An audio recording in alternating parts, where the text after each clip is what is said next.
Hi, this is Angel Jones. I love great conversations where life's journey is communicated not only through words, but tones and emotions. Explosive expressions that allow you to feel what they felt and learned. A fool learns only from his own mistake, while the wise learn from their own and from those others have made. Thanks for being here with us. Julian Hayes. Julian has been described as a music fanatic, fitness enthusiast, and a writer, and he has embodied this passion in his book, Body Architect, a real-world guide to ignite your fitness. Listening. Good morning, Julian. How are you this morning? I'm doing great, man. How's it going? I'm excellent, man. Julian, thanks for allowing that door to make that song for me. I just loved it. You know, it added vintage to the podcast. Anything to add a little more personality. Sweet. I'm always for that. Wonderful. So, Julian, tell me, which of your talents do you believe is responsible for us meeting? Well, I couldn't pick one. I actually have three because they go together. You shoot. And so, go ahead. I have creativity, my curiosity, and of course, my knowledge of health and fitness. Who did you learn this skill from? Well, I learned my creativity and curiosity from many musicians.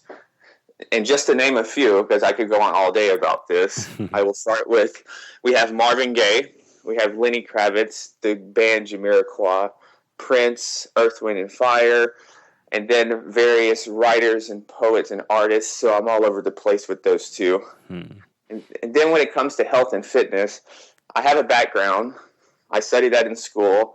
I took a year of medical school, and then I dropped out to pursue my passion of integrating all three of these together.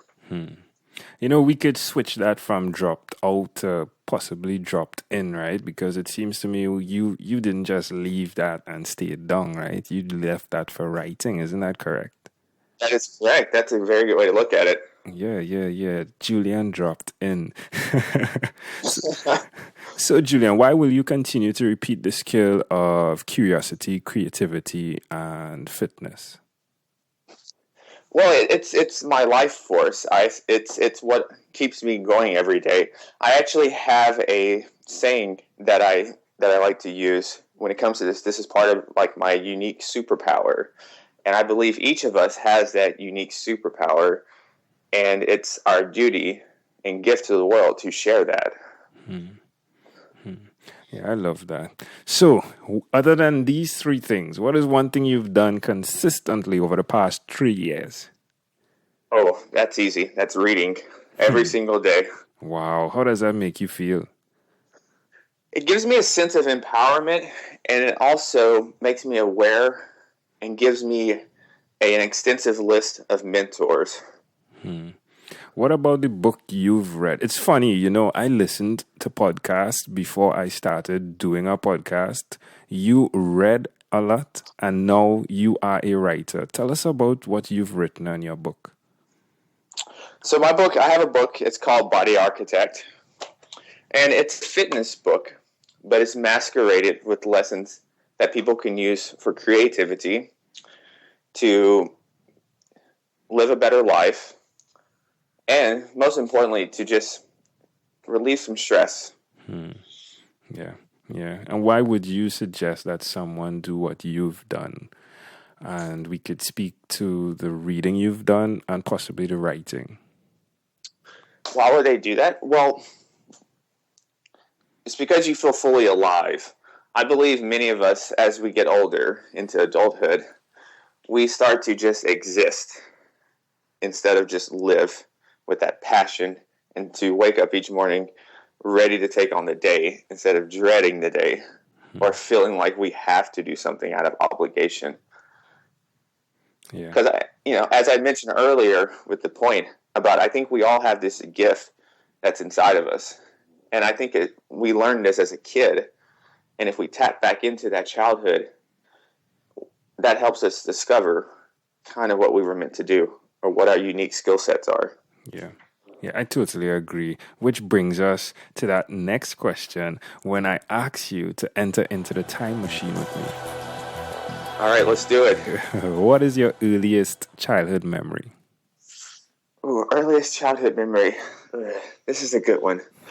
It has to be just the power of music.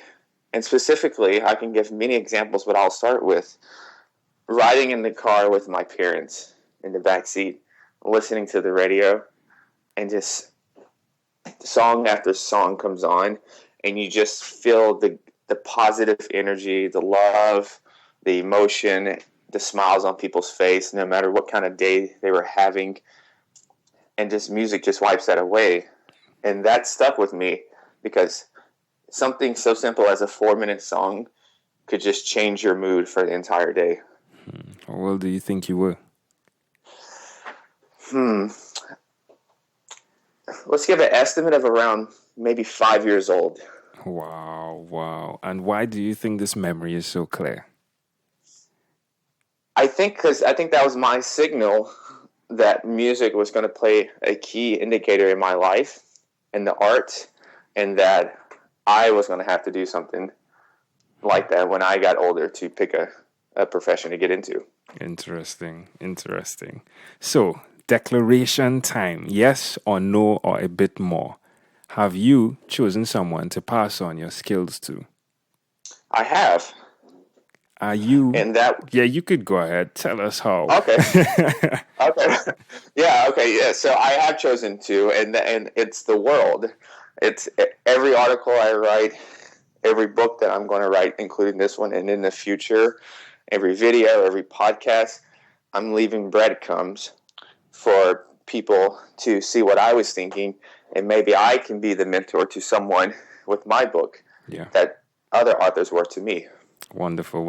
I totally agree with that, man. So tell us, are you married? No. Do you have children? No. Do you believe in God? No. Your favorite song when you were 12 years old? Oh, this is tough. Okay, so my favorite band is Jamiroquai. They had an album in 1999, and it was called Synchronize. And my favorite song that still plays to this day is a song called Soul Education. It's such a freeing song. Yeah, I got to listen to it too, my friend. It does have that vibe. There's a live version, I believe it's like 9 minutes long, that's even better. Well, we'll add that We'll add that to that bump into here. Yeah. Okay. Awesome. Sweet. So do you have an inner circle of friends? I do. Do you watch TV for more than 3 hours a day or 3 hours a week? Less than 3 hours a week. Okay. In closing, is there anything you'd like to share with our amazing audience?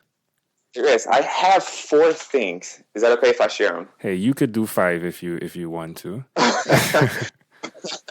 Okay, so my first one is I want people to make a declaration starting this moment to place the highest premium possible on their health, because their health is their foundation. Their health is like the head of an octopus, and everything else in life are those tentacles. And without that head, those tentacles are not going to do anything. Number 2, I want people to focus on creating more and consuming less. Be a doer instead of just a participant, or instead of just a witness on the sidelines. And people to start reading for at least 30 minutes a day. I think it will change your life. And lastly, go listen to some Jamiroquai. But that was 3, man. You asked for 4. Wait, what's the 4? I gave 4. I want people to make a declaration for their health. Right. 1. I want people to focus on creating more and consuming less. 2. I want people to pick up a reading habit of at least 30 minutes. 3.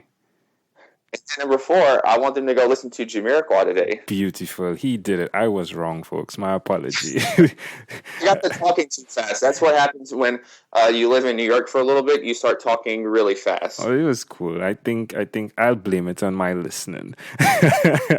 So, Julian, Thank you, my friend, for being on 12-Minute Convos with Angel Jones. Thank you. It was my pleasure. Hi, Angel here. I have had the opportunity to speak with some amazing individuals. A lot of these individuals connected with me and I connected with them because of a path that I chose, and that was the path of becoming financially free. I became debt free, and now if you require my assistance to become debt free and then build wealth, check me out or email me at hope@angeljones.com. That is hope@angeljones.com. This segment has been brought to you by Amazel Enterprise.